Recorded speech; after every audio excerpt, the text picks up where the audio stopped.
What's up, everybody? Welcome to The Stack. I'm Alex. I'm Justin. I'm Pete. And, did you forget for a second there who you were, Pete Pete? forgot who he was. Oh, man. Who I was. Mr. Vacation over here. Yeah, you went away for a vacation for your birthday and forgot who you were. It's a vacation from Pete. Yeah, exactly. That's what we had, too. Vacation. Yeah, you guys had it. Yeah, welcome back to Pete.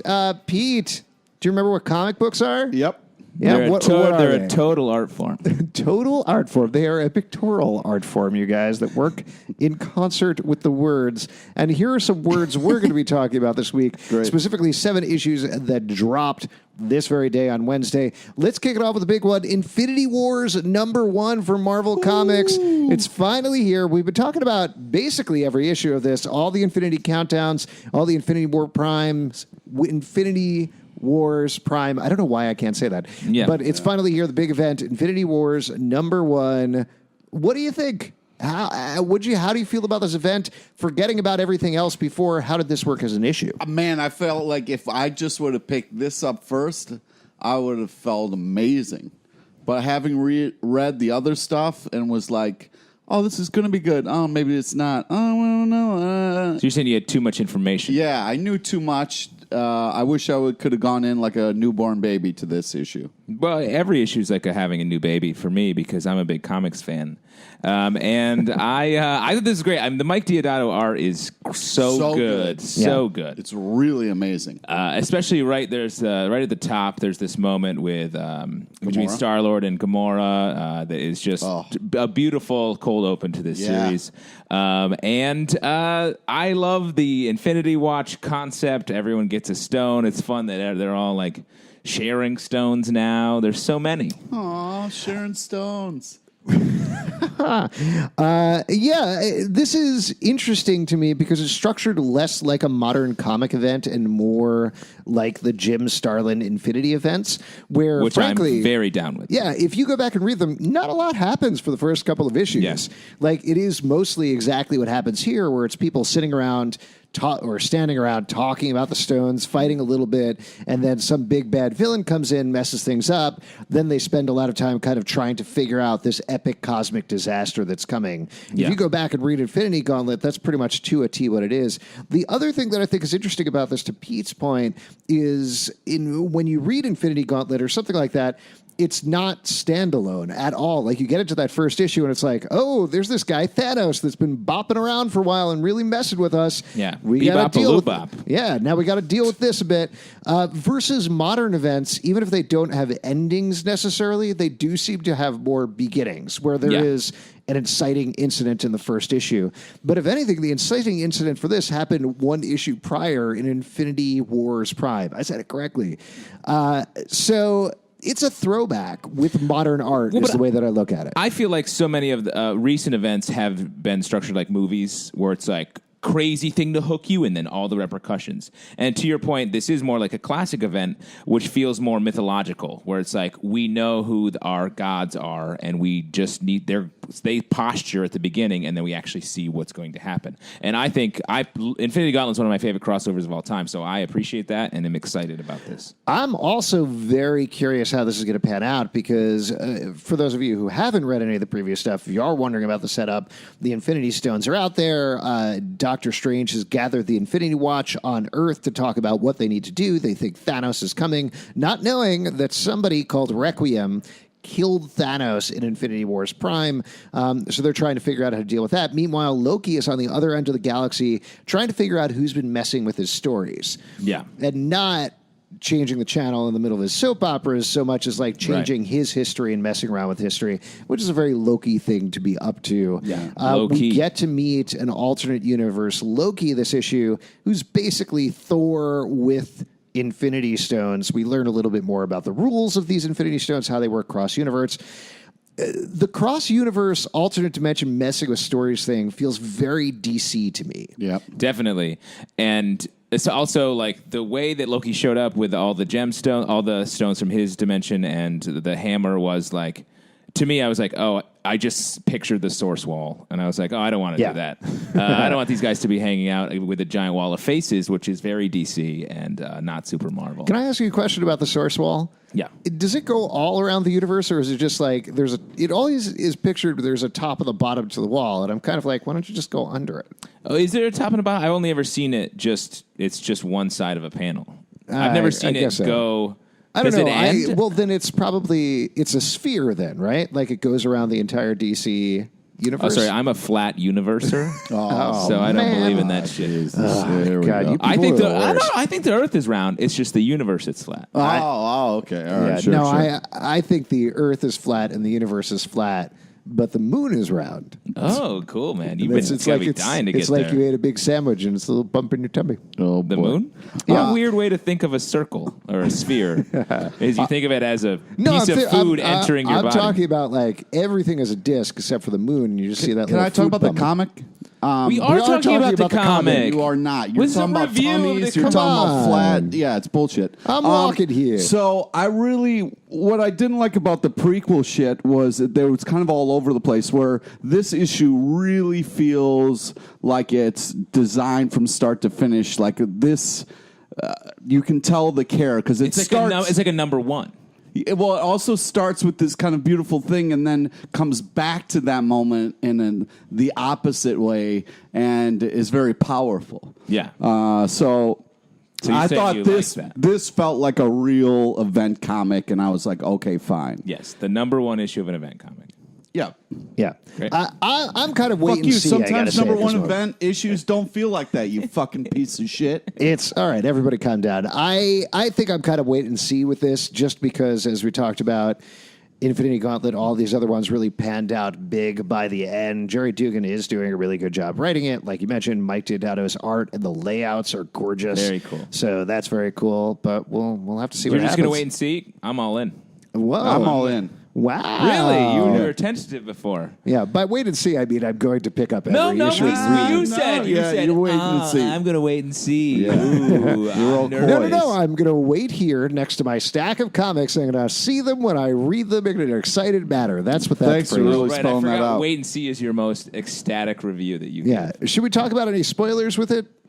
Do we want to talk no. about the spoilers? Yeah, sure. Yeah, we want to talk about the ending. Spoiler warning on for this. Yeah. So we find out, we were speculating about this a little bit last week. We find out who Requiem is. Uh-huh. Requiem, as we assumed, is Gamora. It's Gamora. Gamora killed Thanos. She's trying to go after the Soul Stone to get her missing piece, and she'll stop at nothing. She ends up killing Star-Lord. But in she this also issue. said an interesting line. She said before. nobody dies. She No said one ever No one dies. ever dies. Which Or isn't nothing ever true. dies. No, I think she said it. Well, let me ask you No, a question. I then. know she said it, but it's what she's saying is not true. People die, and that's it. But No, she's think talking about about in the comics. Marvel Universe. So here's my question for you. Is the idea of this event to reset death in the Marvel Universe? Like they're doing a lot of...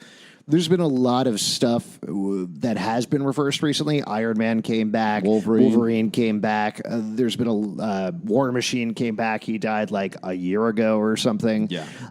So it has very much been this revolving door. When one of the things that made the Marvel Universe special for a really long time was that those deaths stuck. That Bucky stayed dead for decades. Uncle Ben was is technically still dead, but a lot of other Uncle Ben stepped up. Do you think at the end of this event they are going to reset things? Of course they're going to bring Star-Lord back. He is going to be alive. But do you think there's going to be some sort of shift in the matrix of the Marvel Universe so people, if they die, it actually does mean something? There's not as easy of a lift. Well, that would be nice, but I would be pissed if when I pick up issue number 2, Star-Lord is not. I feel like he's going to be dead in the next issue. But here's what I think is happening. Two things. I hope that it does reset death. I think that was a more interesting time in the Marvel Universe where characters did die and stay dead for like a time. But they for, always go through these periods where like, oh yeah, we're going to have characters stay dead.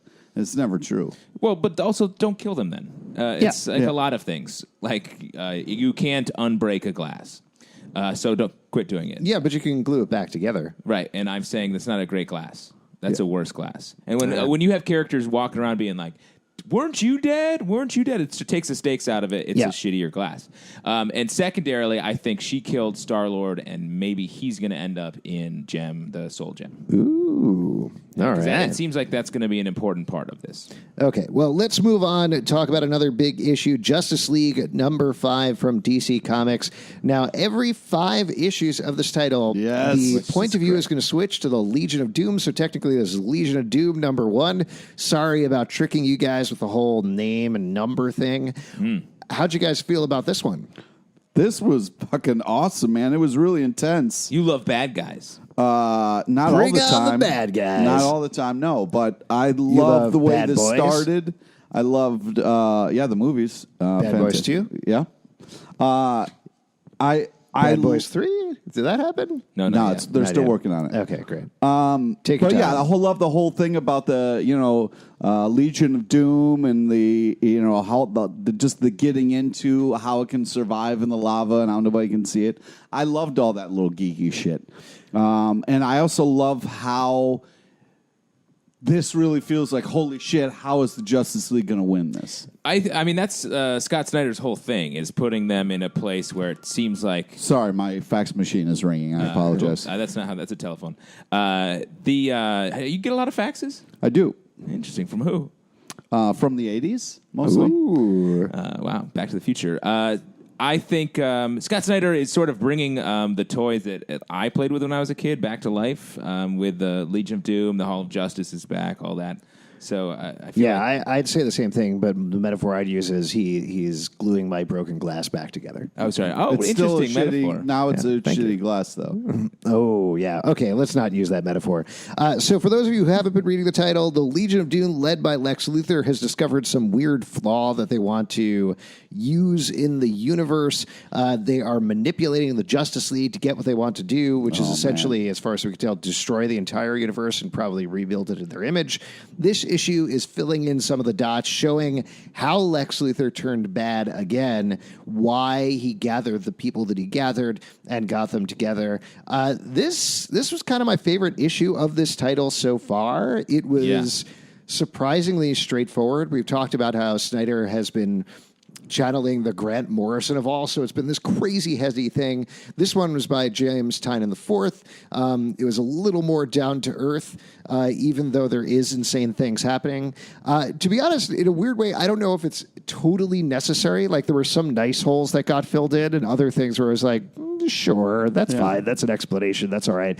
But it was fun to read throughout. And these bad guys, of course, are the absolute worst bad guys in the DC universe. So it's really fun to see them working together. Yeah, it's scary, man. Mostly because I think DC villain... Are you scared? Yeah. He's shaking. Really? Yeah, dude, what if the bad guys win? I mean, what's going to happen to us? Bad boys. 4. Bad boys. Our What you Legion gonna of- do? Our What you Legion going of to do? Doom. What you going to do when they come for you? Right. Our Legion of Doom comes and takes over us. Oh, shit. I believe you've been working for the Legion of Doom this whole time. Let me be man. honest. I think we're the Legion of Doom.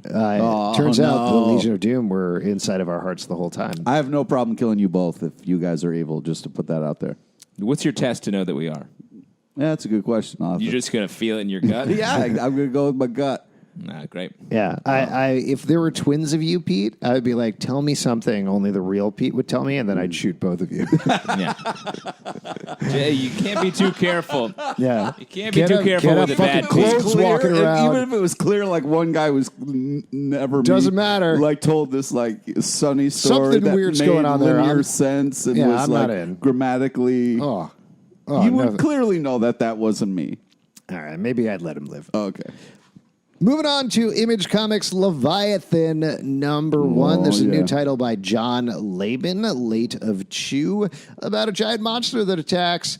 How'd you guys feel about this issue? This was fun. It reminded me of, you ever watch a cartoon back maybe like 15 years ago called Mission Hill? It was on Adult Swim.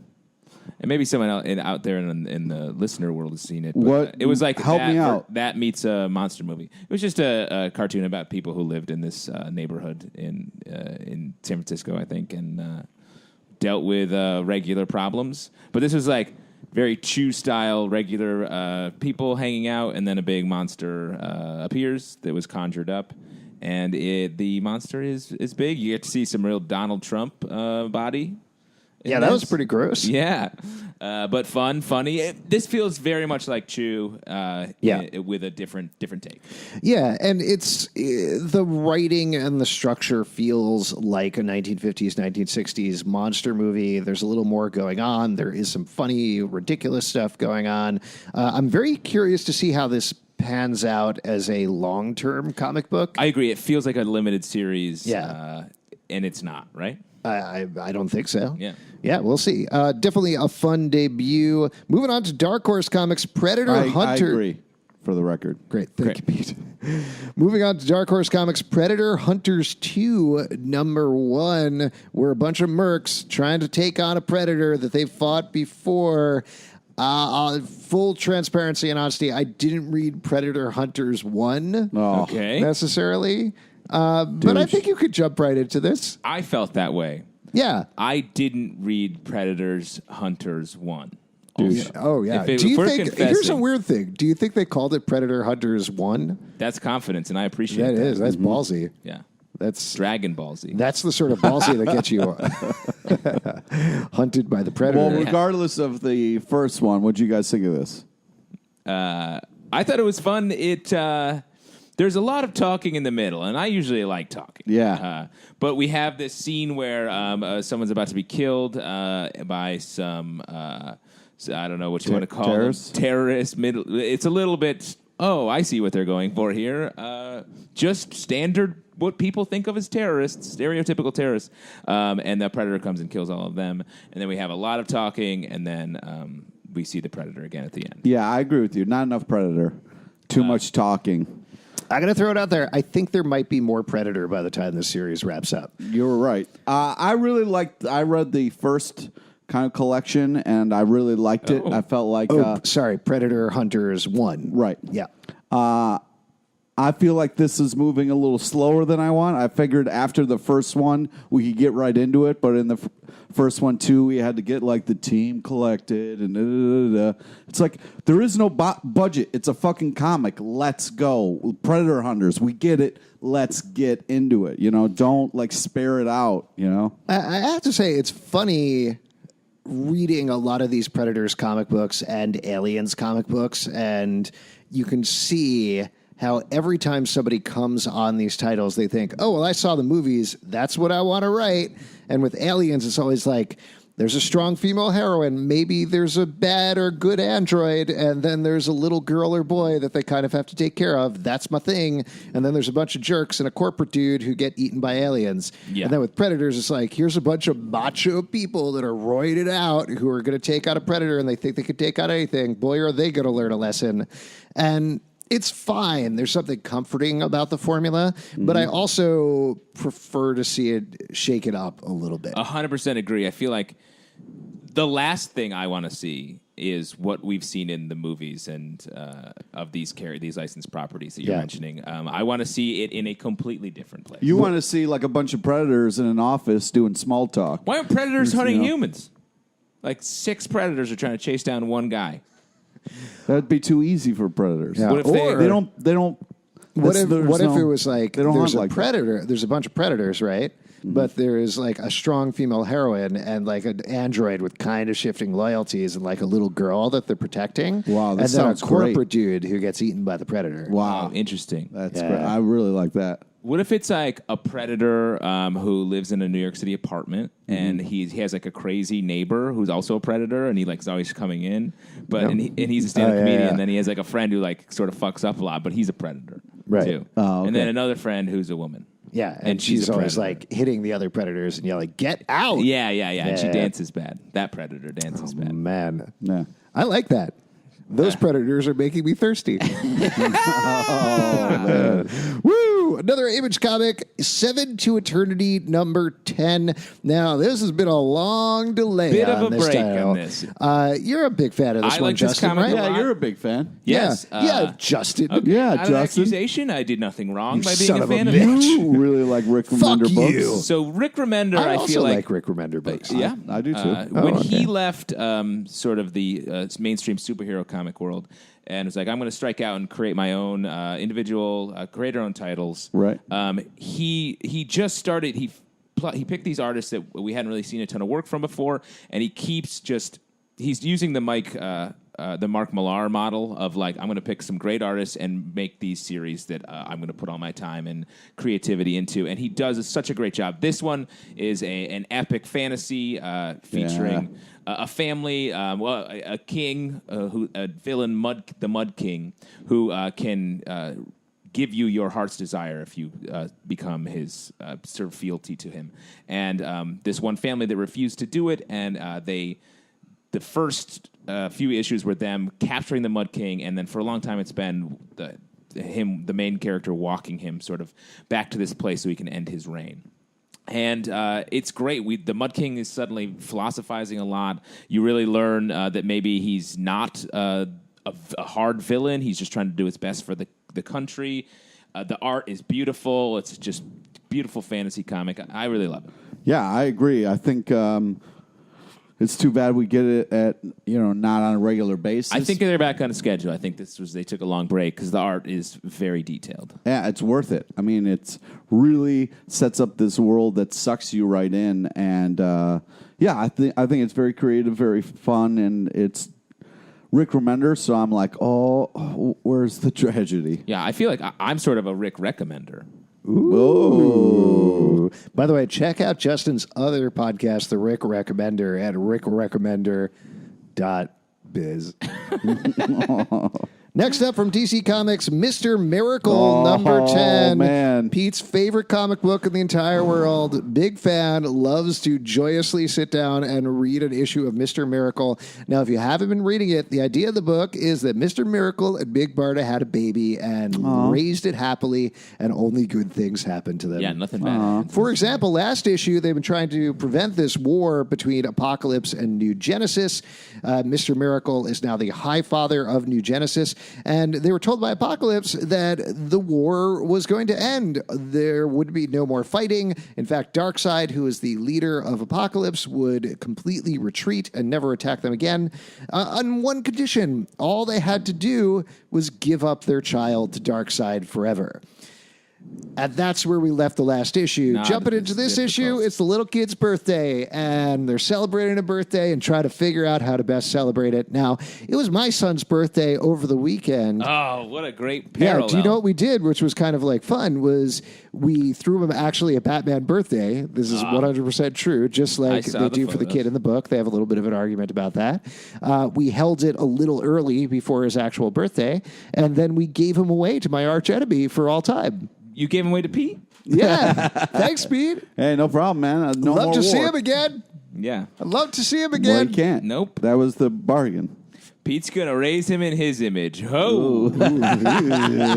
Yikes. That is How do you feel dangerous. about this issue? Justin, Pete, I mean, the this two is other like people on this podcast? top 3 comic my favorite comic on the stand. I love this comic. Ooh, what are the other two? Rank them. I can't think of them maybe right now. Oh, you were lying. No, I truly, like, if I was making a list, this would be up there.